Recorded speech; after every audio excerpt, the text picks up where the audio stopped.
Kalau cerita sikit. Saya ni kencing manis ni dah lama tapi saya tak fokus sangat lah kan. Doktor bagi ubat pun kadang saya makan, saya tak makan. Kadang-kadang kalau pergi jumpa doktor kata ni makcik tak makan ubat ni, gula dia dah naik ni tak pernah turun. Sampai 26. Kalau habis sangat 19. Saya makan pun tak patah. Tambah ada harum manis. Harum manis orang pesan 3 slice. Saya hentam sebiji. Sedap. Tambah pokok kita sendiri kan tak ada racun apa. Lepas tu saya ikutlah doktor DDR punya live kan. Soal jawab dia apa-apa. Kira dia pun macam seronok lah saya ikut dia kan. So dia kata you kalau 26 gula tak turun you ambil Zenkozo 30 biji sehari. Pagi 10, tengah hari 10, malam 10. Saya konsisten 2 minggu sebotol habis. Dicek darah.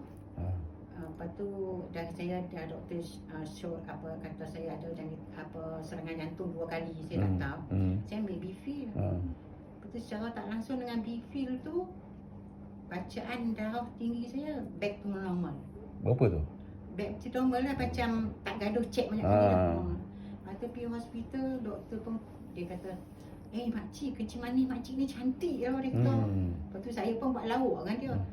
Jom doktor, saya belajar doktor makan. Lepas tu ubat yang metformin tu 2 biji pagi 2 biji malam tu tukar. Tu dia bagi satu ubat kecil nama apa saya tak ingat tapi belah 2. Pagi sekerat, malam sekerat. Lepas tu untuk saraf ni bagilah vitamin kan B6 lah B apa kan. Saya makan juga. Lepas tu tanya DDR tu macam mana, dia kata tak apa you makan juga yang dengan Spirulina pun you ambil sama. Saya ambil Spirulina saya ambil 10 pagi 10 malam. Zenkozo tu dah habis botol kecil tu saya reduce ambil 10 pagi 10 malam. Dulu 30 kan, tinggal 20. Lah ni botol yang ketiga tinggal 8 biji. 8 biji. Sekarang berapa bacaan darah?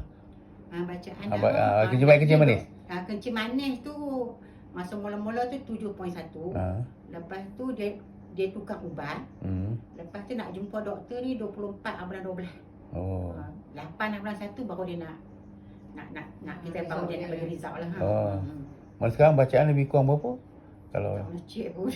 okey. Tapi itu turun daripada 26 turun apa 7 kan? 7.1. Bagus tu. Sebab kalau duk pi pun doktor